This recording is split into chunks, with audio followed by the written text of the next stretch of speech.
Hello everyone, welcome back to my YouTube channel. ನಾನು ಇವತ್ತು ಒಂದು ಸ್ವೀಟ್ ರೆಸಿಪಿನ ಮಾಡೋಣ ಅಂತ ಅಂದ್ಕೊತಾ ಇದ್ದೀನಿ. ಅದು ಕಡಲೆ ಮಿಠಾಯಿ ರೆಸಿಪಿ. ಇದನ್ನು ಯಾವ ರೀತಿ ಮಾಡೋದು, ಮನೆಯಲ್ಲೇ ಸುಲಭವಾಗಿ ರುಚಿಕರವಾಗಿ ಯಾವ ರೀತಿ ಮಾಡೋದು ಅಂತ ನೋಡ್ಕೊಂಡು ಬರೋಣ. ಮೊದಲನೇದಾಗಿ ನಾನು ಒಂದು 1/4 kg ಆಗೋಷ್ಟು ಕಡಲೆ ಬೀಜನ ತೊಗೊಂಡು ಒಂದು ದೋಸೆ ತವೆ ಮೇಲೆ ಹಾಕ್ಕೊಂಡು ಹುರ್ಕೊತಾ ಇದ್ದೀನಿ. ಅದು ಈ ರೀತಿ ಬಣ್ಣ ಚೇಂಜ್ ಆಗೋ ತನಕ ಹುರ್ಕೋಬೇಕಾಗುತ್ತೆ. ಆಮೇಲೆ ಸ್ವಲ್ಪ ಸೌಂಡ್ ಬರ್ತಾ ಇರುತ್ತೆ ಪಟಪಟ ಅಂತ, ಅಲ್ಲಿ ತನಕ ಹುರ್ಕೋಬೇಕು.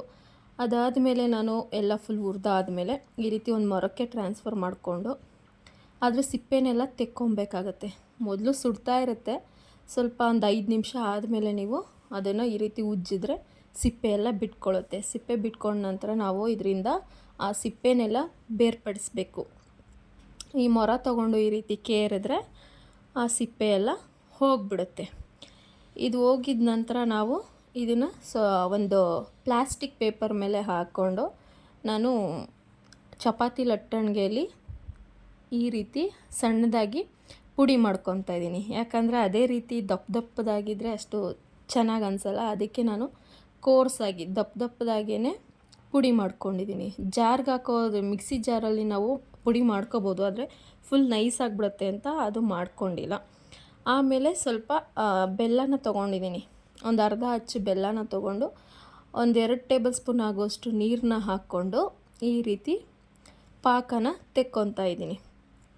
ಇದು ಪಾಕ ಆಗಿದೆ ಅಂತ ಹೆಂಗೆ ಗೊತ್ತಾಗುತ್ತೆ ಅಂದರೆ, ಒಂದು ಬಟ್ಲಿಗೆ ನೀರು ಹಾಕ್ಕೊಂಡು ಅದರಲ್ಲಿ ನಾವು ಈ ರೀತಿ ಆ ಪಾಕನ ಹಾಕ್ಕೊಂಡು ಕೈಯಲ್ಲಿ ಈ ರೀತಿ ಮಾಡೋದ್ರಿಂದ ಗೊತ್ತಾಗುತ್ತೆ ನಮಗೆ. ಅದು ಸ್ವಲ್ಪ ಉಂಡೆ ರೀತಿ ಆಗಬೇಕು. ನೀರು ರೀತಿ ಇದ್ದರೆ ಇನ್ನೂ ಆಗಿರಲ್ಲ ಅಂತ. ಈ ರೀತಿ ಆದರೆ ಪಾಕ ಬಂದಿದೆ ಅಂತ.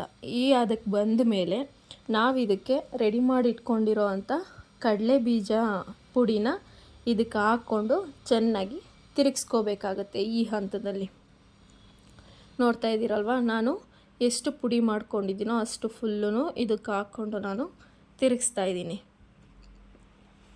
ಚೆನ್ನಾಗಿ ತಿರುಗಿಸ್ಬೇಕು. ಅದು ಯಾವ ರೀತಿ ಇರಬೇಕು ಅಂದರೆ, ನಾವು ಯೂಸ್ ಮಾಡಿರೋ ಪಾತ್ರೆಗೆ ಅಂಟ್ಕೋಬಾರ್ದು, ಅದು ಆ ರೀತಿ ಇರಬೇಕು. ಈಗ ನೋಡ್ತಾ ಇದ್ದೀರಲ್ವ, ಇಲ್ಲಿ ಪಾತ್ರೆಗೆ ಅಂಟ್ಕೊತಾ ಇಲ್ಲ, ಅದು ಕರೆಕ್ಟಾಗಿ ಆಗಿದೆ. ನಾನು ಒಂದು ಬಟರ್ ಪೇಪರ್ನ ತೊಗೊಂಡು ಅದರ ಮೇಲೆ ಸ್ವಲ್ಪ ತುಪ್ಪನ ಹಾಕ್ಕೊತಾ ಇದ್ದೀನಿ. ತುಪ್ಪ ಹಾಕೋದ್ರಿಂದ ಅದಕ್ಕೆ ಅಂಟ್ಕೊಳ್ಳಲ್ಲ. ಈ ಬಟರ್ ಪೇಪರ್ ಎಷ್ಟೇ ಬಿಸಿ ಆದ್ರೂ ತಡೆಯುತ್ತೆ, ಏನೂ ಆಗಲ್ಲ. ಹಂಗಾಗಿ ಇದನ್ನು ಯೂಸ್ ಮಾಡ್ತಾಯಿದ್ದೀನಿ ನಾನು, ತಟ್ಟೆಗಿಂತ ಬೆಸ್ಟು ಅಂತ. ಈ ರೀತಿ ಒಂದು ಬಟರ್ ಪೇಪರ್ ಮೇಲೆ ಹಾಕ್ಕೊಂಡು ಚೆನ್ನಾಗಿ ಸ್ಪ್ರೆಡ್ ಮಾಡ್ಕೋಬೇಕು. ನೋಡ್ತಾ ಇದ್ದೀರಲ್ವ, ಈ ರೀತಿ ಸ್ಪ್ರೆಡ್ ಮಾಡ್ಕೊಳ್ಳಿ. ಮೊದಲು ನಾನು ದೋಸೆ ಕಡ್ಡಿಯಿಂದನೇ ಸ್ಪ್ರೆಡ್ ಮಾಡಿದ್ದೀನಿ. ಅದಾದ ನಂತರ ಲಟ್ಟಣಿಗೆಯಲ್ಲಿ ನೀಟಾಗಿ ಸಮವಾಗಿ ಸ್ಪ್ರೆಡ್ ಮಾಡ್ಕೊತಾ ಇದ್ದೀನಿ. ಇದಾದ ನಂತರ ನಾವು ಇದು ಯಾವ್ಯಾವ ಶೇಪಲ್ಲಿ ನಮಗೆ ಬೇಕೋ ಆ ಶೇಪಲ್ಲಿ ಈಗಲೇ ಬಿಸಿ ಇದ್ದಾಗಲೇ ಕಟ್ ಮಾಡ್ಕೋಬೇಕು. ಯಾಕಂದರೆ ತಣ್ಣಗಾದ್ಮೇಲೆ ಅದು ಫುಲ್ ಗಟ್ಟಿ ಆಗಿಬಿಡುತ್ತೆ, ನಮ್ಗೆ ಕಟ್ ಮಾಡ್ಕೊಳ್ಳೋಕೆ ಕಷ್ಟ ಆಗುತ್ತೆ.